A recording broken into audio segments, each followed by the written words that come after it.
చేయి కాలినటువంటి ఆ స్థలము వాయు మనోవేగంతో నేరుగా వెళ్ళి పొదల చాటున సంభోగతిలో పాల్గొనేటువంటి ఆ కిందకుడు జెండాంబిక వచ్చే స్థలంలో అలా ఎప్పుడైతే ఆ బాణము వెళ్ళలా నాటుకుపోయిందో వేటగాని యొక్క బాణము దెబ్బ తగిలినటువంటి లేడి పిల్ల ఏ విధంగా గిలగిలా కొట్టుకుంటుందో ఆ విధంగా పాండురాజు విడిచిపెట్టినటువంటి బాణము యొక్క దెబ్బ తగిలినటువంటి కిందకుడు జెండాంబిక ఒకసారిగా అమ్మా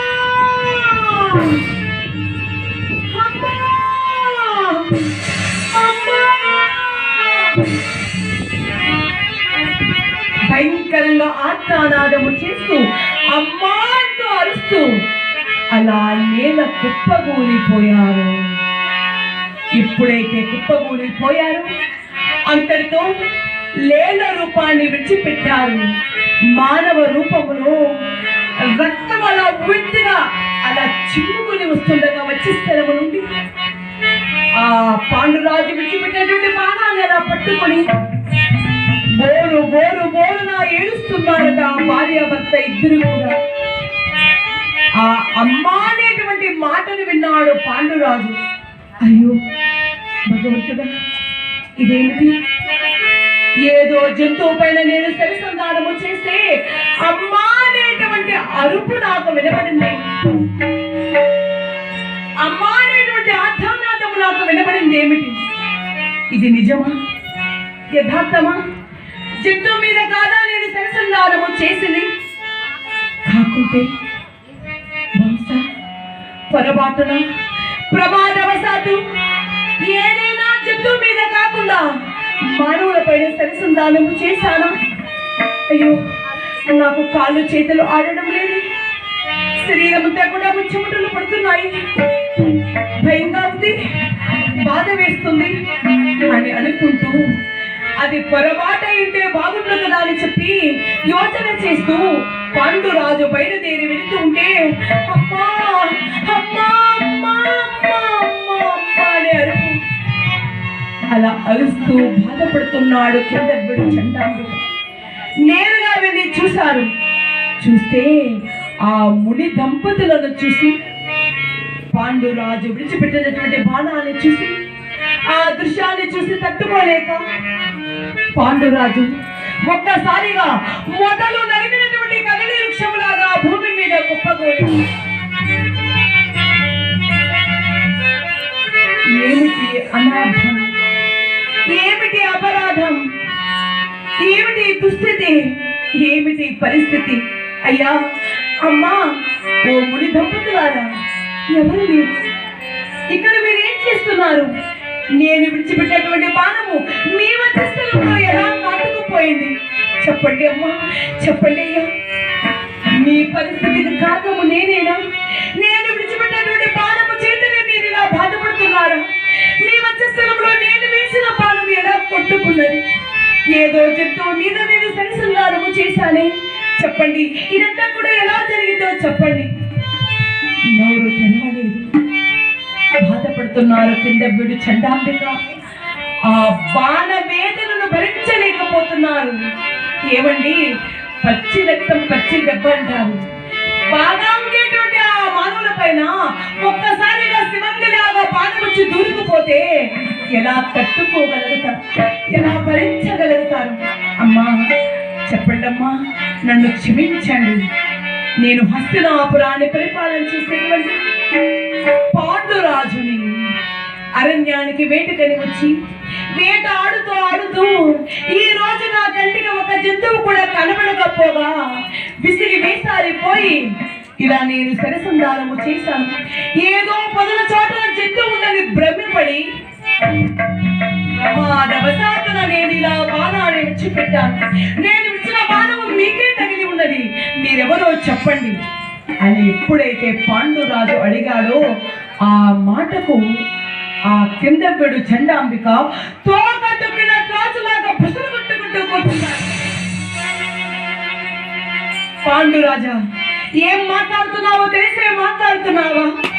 ఏమంటున్నావయ్యా? హస్తినాపురాన్ని పరిపాలన చేసేటువంటి పాండురాజు అంటున్నావే, ఒక క్షత్రుడివే నీవు. అటువంటి క్షత్రుడైనటువంటి నీకు వేట ధర్మము తెలుసా? వేటాడాలని చెప్పి ధనుసు తీసుకొని సెలవులు తీసుకుని బయలుదేరి నీ వచ్చేసావే. అలా వేటగాడినటువంటి నీకు, ఒక క్షత్రియ రక్తాన్ని పంచుకొని క్షత్రియ వంశంలో పుట్టినటువంటి నీకు, వేట మొదలు పెట్టినటువంటి నీకు వేట ధర్మం అనేది తెలుసా? ప్రతి దానికి కూడా ఒక నియమము, ఒక ధర్మము, ఒక న్యాయము, ఒక రీతి అనేది ఉంటుంది కదా.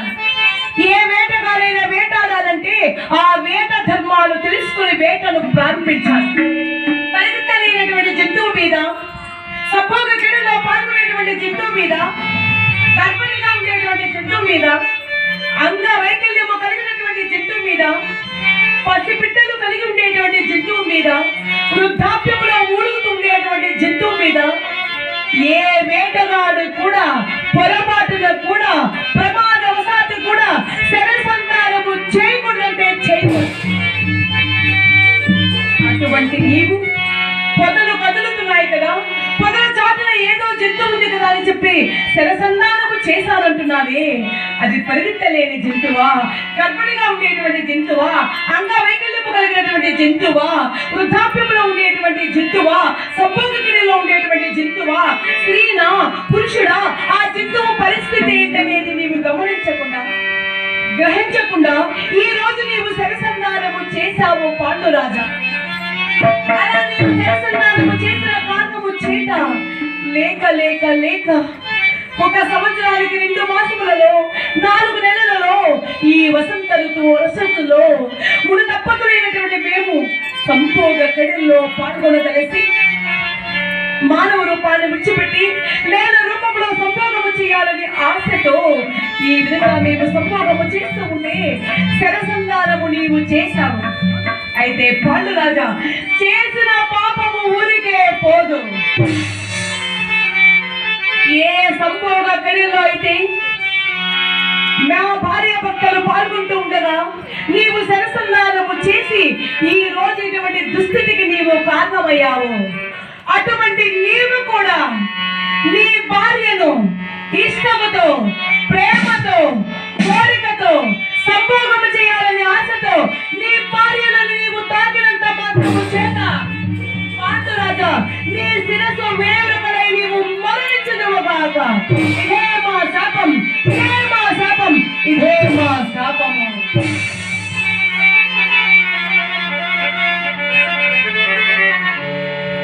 శపించారండి. ఏమని శపించారు భక్తులారా? ఎటువంటి సంభోగ కడల్లో పాల్గొంటూ ఉండగా శరసంతానము చేసి మా ప్రాణాలు పోవడానికి నీవు కారణమవుతున్నావు. అటువంటి సంభోగ గడిలో పాల్గొనాలనే కోరిక నీ మనసులో, ఆ ఉద్దేశము అనేది వచ్చి నీ భార్యలను ప్రీతితో, ఇష్టముతో, కోరికతో నీవు తాకితే చాలు, సంభోగంలో పాల్గొనాల్సిన అవసరం లేదు. ఆ కోరిక నీవు నీ భార్యలను తాకినంత మాత్రము చేతనే నీ శిరస్సు వేగురకలై మరణించుదువుగాక అని శపించారు కిందపిడు చండాంబిక. అయ్యా అమ్మా, ఇదేదో తెలియకుండా ప్రమాదవశాత్తు జరిగింది, పొరపాటైపోయింది, నన్ను క్షమించండి అని శాప విమోచనం అడిగే లోపలే ఆ కిందపిడు చండాంబిక భర్తను పెట్టుకునే భార్య, భార్యను పెట్టుకుని భర్త ఆ వక్షస్థలంలో ఉండేటువంటి బాణాన్ని పకడించి శివ శివ శివ అంటూ ప్రాణాలు విడుచుచు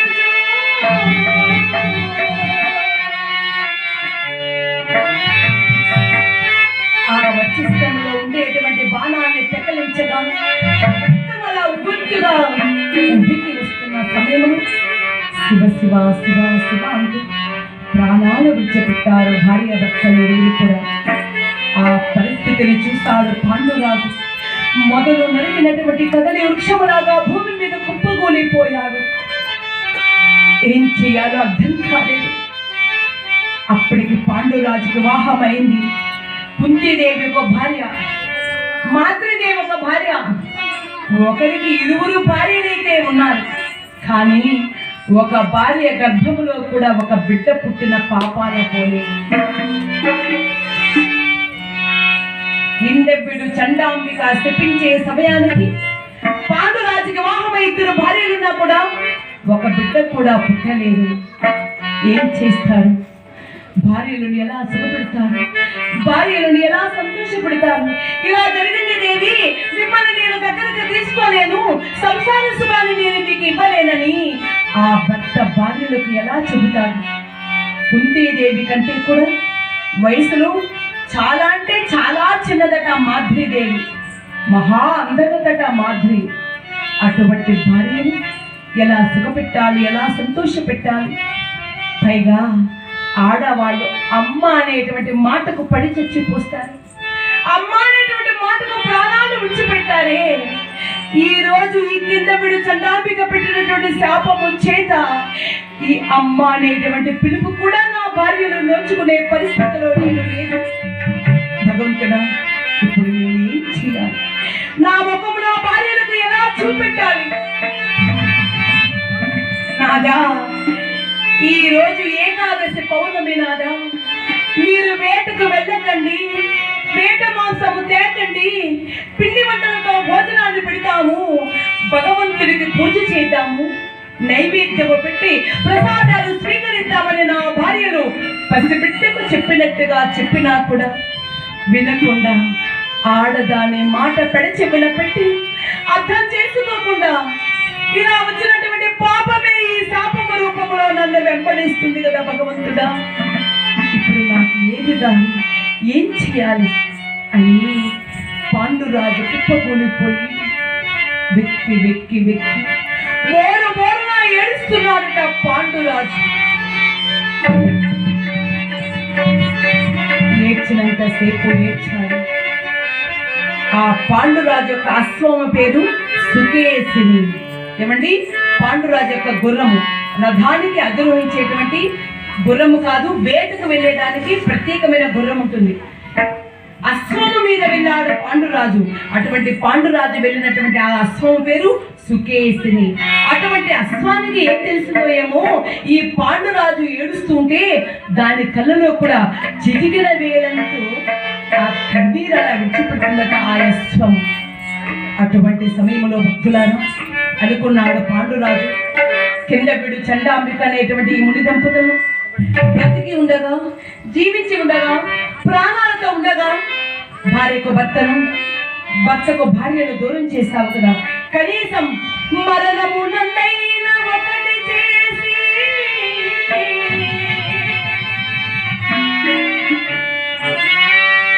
ప్రాణాలతో బ్రతికి ఉండగా దూరము చేశాము కాబట్టి మరణములో అయినా చావులో అయినా వాళ్ళ ఒక్కటి చేయాలి, దిక్కులేని శవాలులాగా విడిచిపెట్టకూడదని చెప్పి పాండురాజు వెళ్ళి అరణ్యములో ఉండేటువంటి గంధపు చెక్కలంతా కూడా సేకరించి ఆ గంధపు చెక్కలంతా కూడా తీసుకువచ్చాడు. ఒక చోట చక్కగా చితిని పేర్చాడు.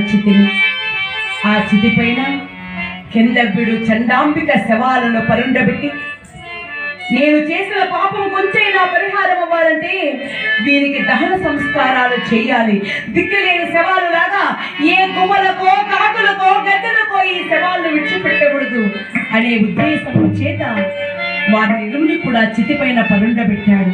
పరుండబెడుతూ అనుకున్నాడు, కేవలం ఈ రోజు వీళ్ళు ఎందుకు మరణించారంటే నా వేట అనేటువంటి ఈ వేట కాలము చేతనే మరణించాడు. అటువంటి నేను జీవించి ఉండగా, ప్రాణాలతో బ్రతికి ఉండగా ధనుర్బాణాలను ముట్టను,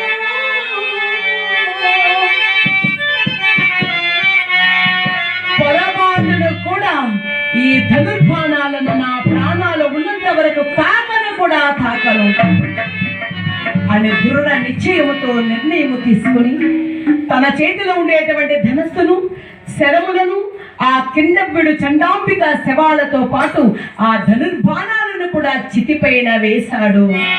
చితిపైన వేసి ఆ పాండురాజే ఆ యొక్క శవాలకు నిప్పు పెట్టాడు. నిప్పు పెట్టి దహన సంస్కారాలు చేసి వెక్కి వెక్కి ఏడుస్తూ వెనుతిరిగి వస్తుంటే ఆ సుకేసిని అనేటువంటి అశ్వం వచ్చి, పాండురాజా, ఎందుకు రాజా నరుస్తారు, రండి నా పైన కూర్చోండి, మెల్లగా మిమ్మల్ని గుడారం దగ్గరికి తీసుకువెళ్తామని చెప్పి తోకతో కొడుతుందట, కాళ్ళతో తన్నుతుందట, అంటే రమ్మని కూర్చోమని చెప్పి శరీరం ఆ పాండురాజు శరీరాన్ని కదా రాపాడుతుందట, పక్కకు వెళుతుందట. వద్దు, ఈ భోగము నాకు వద్దు అని అశ్వము మీద కూడా కూర్చోకుండా తిన్నగా నడుచుకుంటూ ఏడుస్తూ వస్తున్నాడు. ఇక్కడ ఏం చేస్తారండి కుంతీదేవి, మాద్రీదేవి, అయ్యో నాదుడు ఉదయమునగా వెళ్ళాడే, చాలాసేపు అయిపోయింది, ప్రతిరోజు ఇంకా త్వరగా గుడారానికి వస్తాడే, ఈరోజు ఏకాదశి పౌర్ణమి ఒక పొద్దుతో ఉన్నాం, నాదుడు ఇంకా రాలేదు, ఆయన వస్తే కదా భగవంతుడికి పూజ చేసి ఒక పొద్దు వదలాలని చెప్పి ఆ భార్యలు ఇరువురు కూడా చేయవలసినటువంటి పూజా కార్యక్రమాలన్నీ కూడా చేసి గుమ్మం దగ్గరికి వచ్చి ఆ దారి వైపే చూస్తున్నారట పాండురాజు కోసం. భర్త ఇంకా రాలేదే, ఏమైందో అని చెప్పి ఆందోళనతో అలజడితో ఆ గుమ్మము వైపే చూస్తున్నారు తన భర్త కోసం కుంతీదేవి, మాద్రీదేవి. అనంత దూరంలో వస్తున్నాడు పాండురాజు, అడుగు వేసుకుంటూ. ఇప్పుడు కూడా ధీమాగా అశ్వమి మీద వాయు మనోవేగాలతో వచ్చేటువంటి ఆ పాండురాజు ఆ తల ఉంచుకొని మౌనాన్ని వహించి అడుగు వేసుకుంటూ వస్తుంటే భార్యలకు అర్థం కాలేదు. మేట ఆడి అలసిపోయాడేమో అని చెప్పి నేరుగా వెళ్ళి చెంబుతో నీళ్లు తీసుకున్నారు.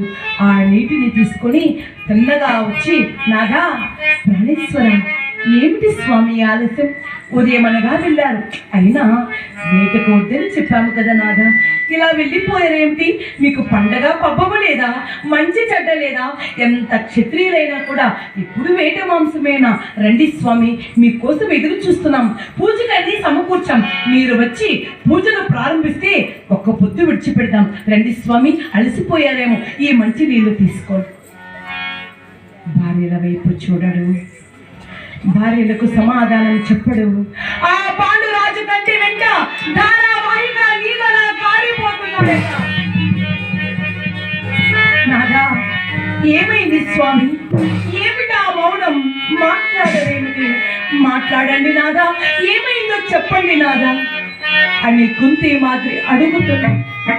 ప్రాధేయపడుతున్నా కూడా ఏ మాత్రం కూడా మాట్లాడకుండా నేరుగా వచ్చి ఆ కుటీరము ముందరట, అరణ్యముల గుడారం ముందర ఒక పెద్ద వటవృక్షము మర్రి చెట్టు ఉండట. ఆ మర్రి చెట్టు చుట్టూతా కూర్చోవడానికి, విశ్రాంతి తీసుకోవడానికి అనుకువగా ఉంటుంది కదా అని చెప్పి ఒక రచ్చనులాగా అలా తీర్చిదిద్దారు. అయితే భార్యలో మాట్లాడుతున్నా కూడా నేరుగా వచ్చి రచ్చ మీద ఒకసారిగా ముప్పగోలిపోయాడు. నాదా ఏమైందో చెప్పండి అని భార్యలు దగ్గరికి వస్తే, దేవి కుంతి, మాద్రి అంటూ ఆ ఇరువురు భార్యలు కూడా ఈ చేతులతో ఒక భార్యను తన బుధ స్కంధాల దగ్గరకు తీసుకొని, దేవి ఏమిటి చెప్పమంటారు, అనుభవింపక తీరదెవరికి వనితలారా చేసిన కర్మము, కనుకయాసు కదుములకు కర్మవశము. దేవి కుంతి మాద్రి అనుభవింపక తీరదెవరికి